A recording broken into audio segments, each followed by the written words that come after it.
Welcome to the skills development sector discussion. As we know, the industry sector is growing rapidly in Bangladesh, creating a huge demand for skilled workforce, not only in Bangladesh and also for the overseas market. There are a couple of projects that have started in Bangladesh, like the TVET reform project, the STP project, and the Asian Development Bank project, all trying to develop the skills and manpower developments. A new concept has been developed through the TVET reform project and other projects.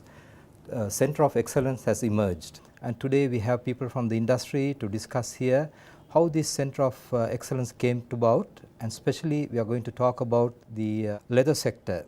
They have named it COEL, Center of Excellence for the Leather Sector. Now, to introduce our team today, I'll start with Mr. Nasim Mansoor, who is the President of the Bangladesh Leather Goods and Footwear Manufacturing and Exporters Association, and also the Managing Director of Apex Edelchi. We also have from the Swiss Development Corporation, the Head of Corporation, Mr. Derek Muller, who's been instrumental in finding the support for COEL. And from the government side, we have Mr. Shahjahan Mia, who's the Director General of the Directorate of Technical Education, and also the National Project Director of the TVET Reform Project. And finally, we have Mr. Mominul Ahsan, who's the CEO of the Center of Excellence for Leather in Bangladesh. Gentlemen, welcome. And before we start, I would like to have a quick look at the COEL.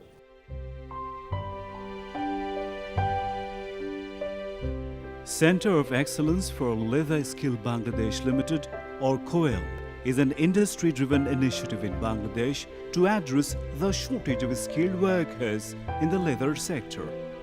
The major purpose of this non-profit institute is to become a one-point resource center for the leather sector. The leather sector in Bangladesh contributes around 3% of the GDP and has a huge potential for growth.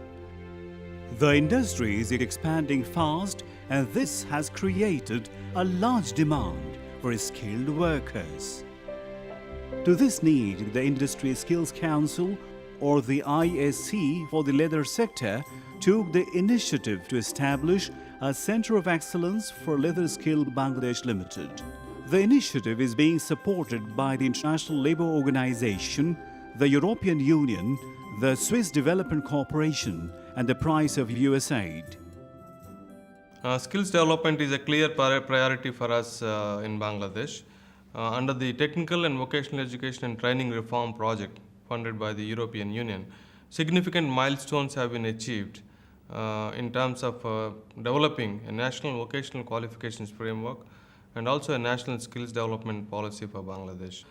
Any skills development activities will have to respond to the market needs, and therefore the industry involvement is very, very important.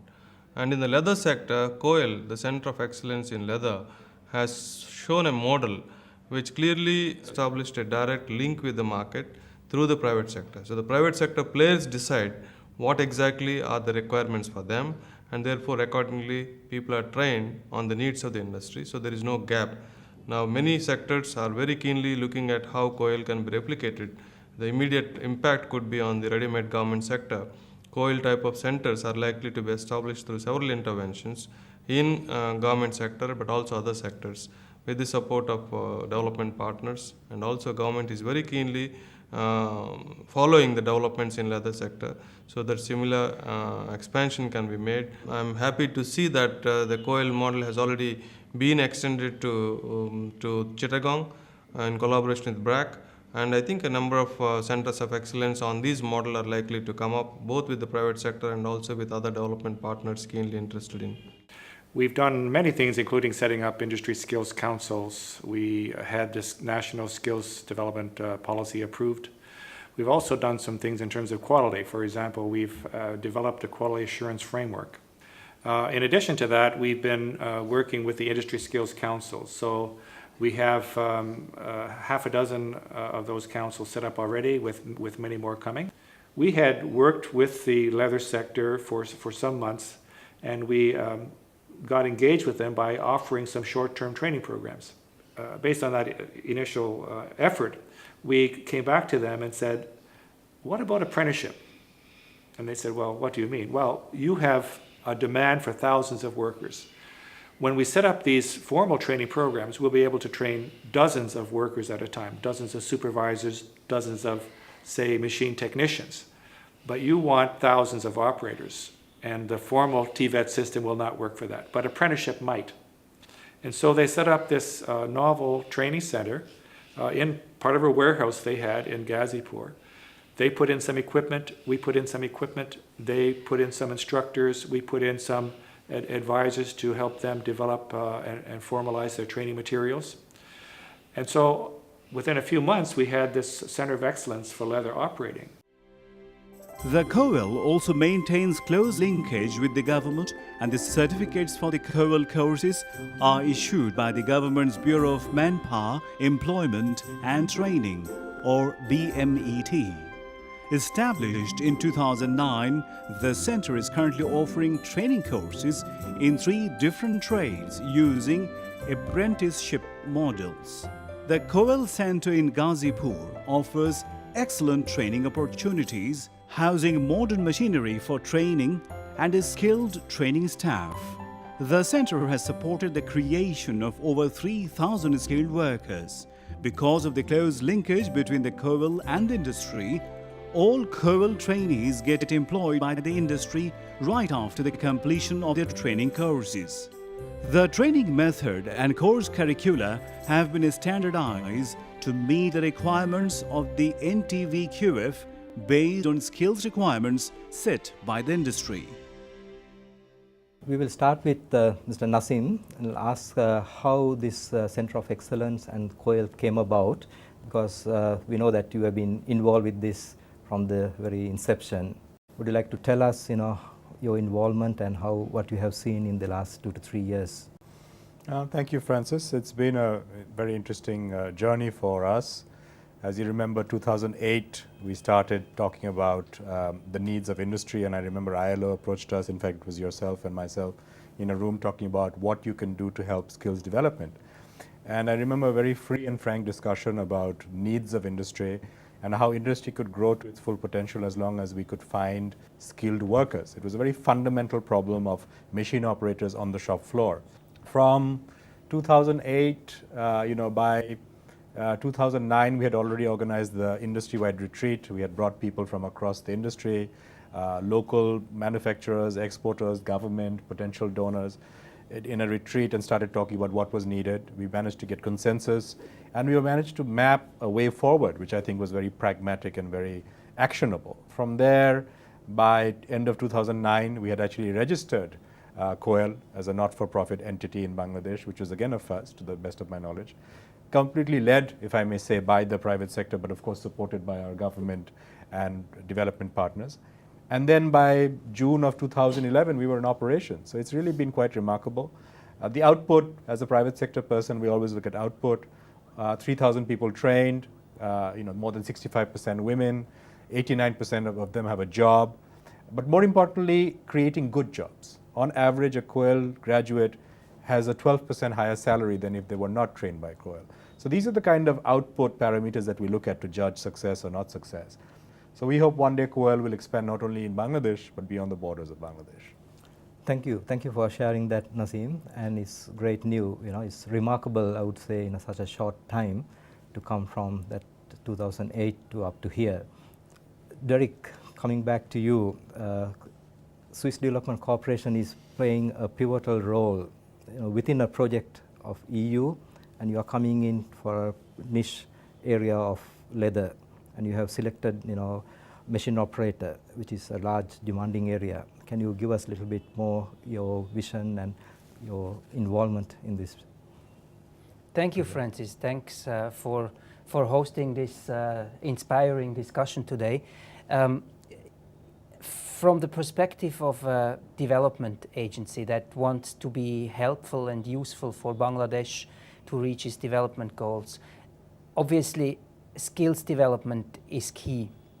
And this is why we, Swiss Development Corporation, have chosen skills development as one of the 3 topics where we support Bangladesh.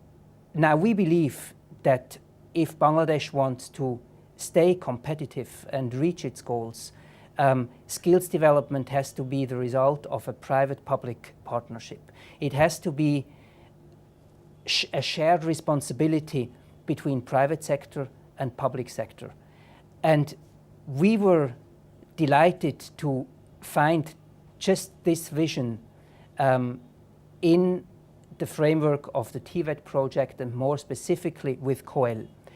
So working with COEL, with the public sector, with the industry towards achieving the skills development objectives is something we're very happy to do.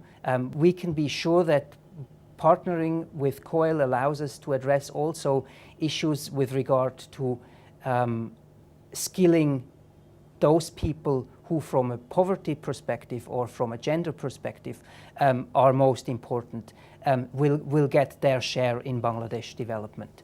So for us all together, COEL is an opportunity which we are very fond of. We are very happy to partner with government, with the industry, and we are hoping at replicating our experience that we're currently working with COEL in hopefully other industrial sectors in the future. The European Union, the Swiss Development Corporation, and the prior to the USAID have been supporting the COEL initiative at various stages. The development partners have rendered technical as well as financial support to turn this pioneering industry effort for skills training into a reality. Well, I think the important thing in working on apprenticeship is to link the demand for skilled young people to the supply of labour. And I've seen in talking to the producers of leather that they are crying out for trained people. There's a huge demand, unfulfilled demand at the moment for maybe 30,000, 40,000 skilled Bangladeshis. That's why this sector was chosen. Private sector, the producers were there. They were asking for this, and the government was involved, and the TVET project was acting in a way in the middle to try and set up the facilities. So this I see as a very pragmatic and useful use of development assistance. It's needed right now. It's the link between the young people who are looking for a job in Bangladesh, the producers who are looking to export, and Europe, which is providing a market for those goods. And I think it's something worth continuing, particularly in the leather sector, but there are other sectors where such centres of excellence could be useful. The development partners find the COEL and the partnership forged between the industry, the government and the development partners to be an excellent model for replication in other sectors. I'm very particularly interested, you mentioned a couple of times the importance of private-public partnership. And I would say that the role that you are playing more as a catalyst, coming together, bringing these partners together with ILO TVET project, I think that's the essence of taking this forward. I will come back to you later on, Derek, to get more. Now I would like to come to Mr. Sajan Mia, who's the National Project Director of the TVET project, which has a big responsibility, and especially to bridge the gap between the industry and the government. This is one of the key things that we have done, and the role that you have played, is very, very vital. Can you share with your vision, Yes. Mr. Sajan? Thank you, Mr. Francis. The country like Bangladesh, there is a huge gap between industry and education. We actually need to reduce this gap, and COEL is an example for us. They are doing very important role regarding public-private partnership. We are very happy to work with them, and COEL has got some assistance or support from our TVET reform project. We would like to replicate its functions in other sectors or in other areas also. Thank you, that because especially DTE operates technical schools and colleges, throughout the country. Yeah. So in the past, I understand BGME has similar sort of training.